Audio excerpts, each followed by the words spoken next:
What do you get when you cross a partially eaten pizza and a peace-loving gaming concept? Well, you might be surprised. You might get the most iconic video game character of all time. That's right, in 1980, this Japanese import took America by storm. And tonight, we're talking about that video game character known as Pac-Man. Did you know about Pac-Man Mania?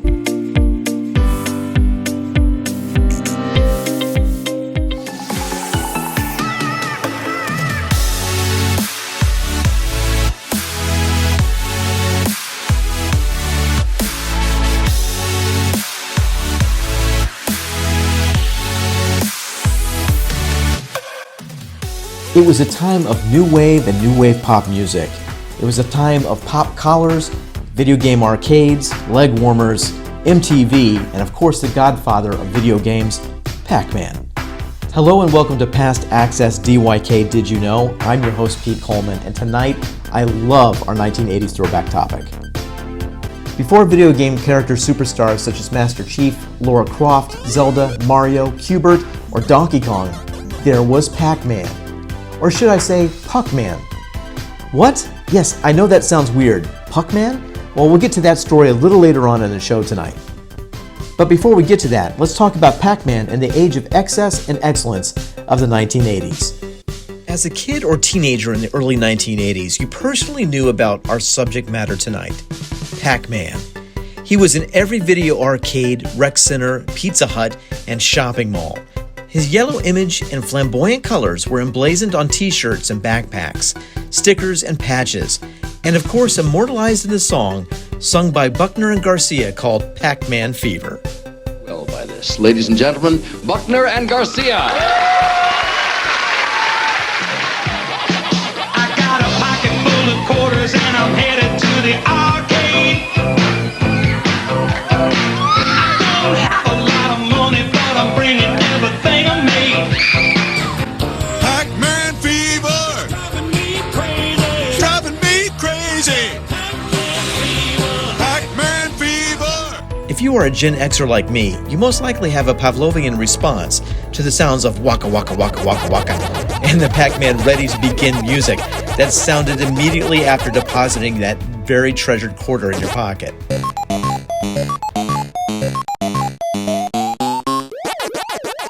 We were a generation that played tabletop Pac-Man games, or we were drunk college kids waiting for their number to be called at the local Shakey's Pizzeria.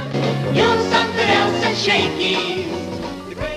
But it would not be long before Pac-Man moved into the homes in 1982 on gaming systems familiar to my generation, like Atari 2600 and that crappy blister-making CX40 joystick. Soon, other games would captivate us. Donkey Kong, Q*bert, Galaga, Pitfall, Burger Time, and Joust. Those damn flying ostriches always had a hard time stopping over lava. So to keep up and build on Pac-Man's popularity, Namco developed a sequel called Miss Pac-Man. All the fun of Pac-Man, but with a bow on her head and a curiously sexualized women's legs attached to her Miss Pac-Man face, adorning the brightly colored cabinet. Weird, right? Well, Miss Pac-Man brought a new life to this familiar gaming concept, but introduced new screens, music, and new cutscenes. Pac-Man and his Pac-Man family were firmly entrenched in gaming lore and legacy, helping to define the early 1980s.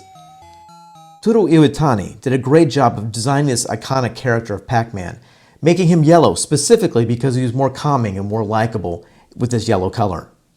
Bad guy? Pac-Man is not bad. I created him to bring joy to all the people of the world. Hello, my sweet little boy. Look how big you've grown.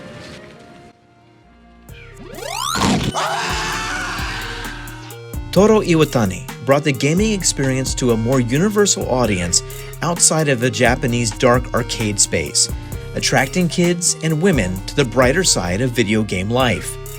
Using a circular pizza that is missing a slice as its protagonist template, Iwatani created one of gaming's most iconic characters ever. He called his creation Puck-Man. Yes, you heard me correctly, Puck-Man, like a hockey puck.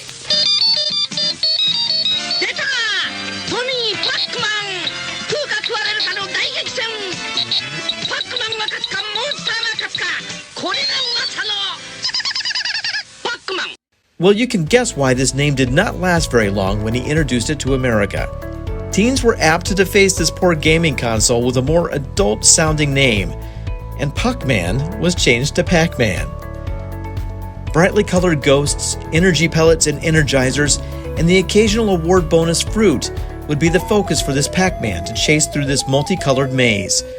Once completing stages, you were rewarded with various cutscenes to keep you playing, something that was very avant-garde for the time.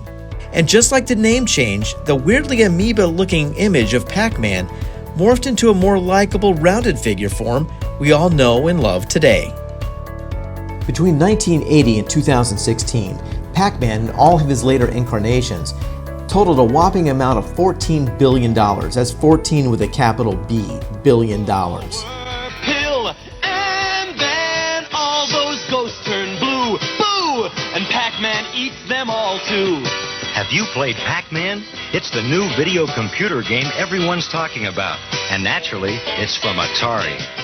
Pac-Man had a vision, and this vision became a cultural benchmark through the 1980s. Do you know your Pac-Man ghosts? Well, I bet you don't.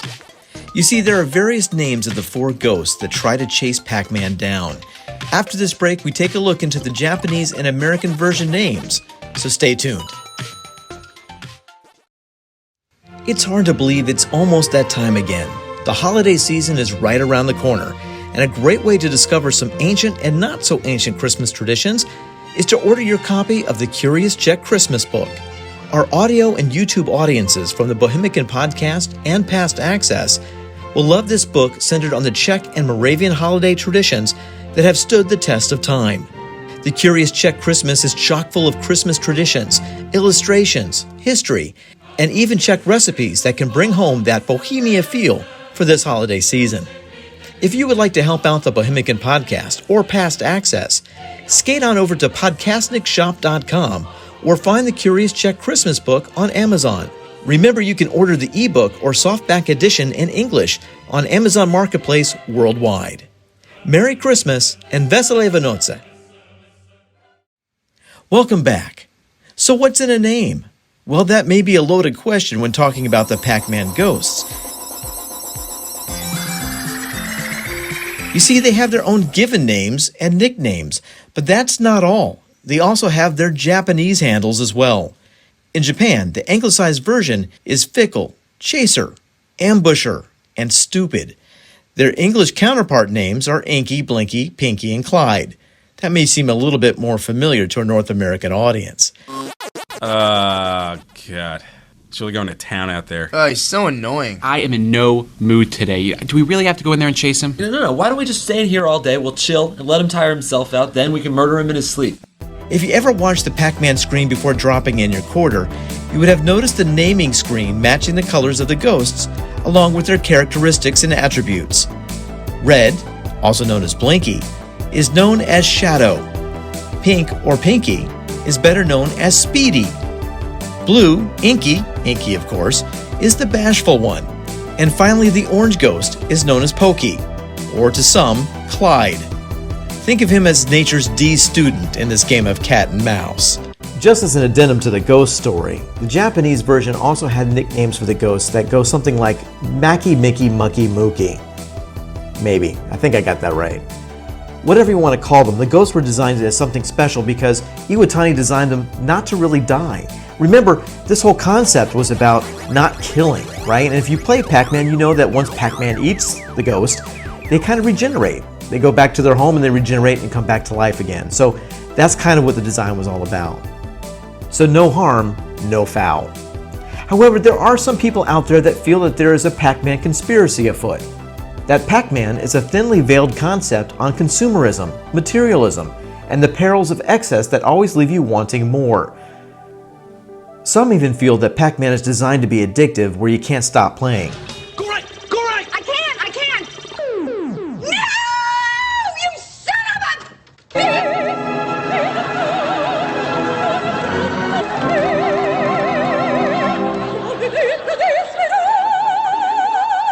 Phoebe! Oh, hi, Ben. Now don't look at the machine! I don't know how deep some of these conspiracy ideas are, but I will tell you that Pac-Man's still fun. I loved playing it back in the day. I know people love playing it now, and people will love playing it in future days to come. So now you know. We want to thank you so much for joining us on this episode of DYK, a very fun episode for me to go back to my youth to talk about Pac-Man. As 2020 wraps up, we're hard at work at finishing our stories for DYK. And you can take a look at all these stories on our YouTube channel or go to our Past Access website at pastaccess.com. And remember, if you want to help out the show, you can do that by going to podcastnicshop.com and seeing some of our new swag that we got there. Things you can wear, stickers, bumper stickers, well, you name it. It's all there to help our show out, including our show on disabled access around the world. So until next time, for DYK, I'm Pete Coleman from Prague. Have a good night.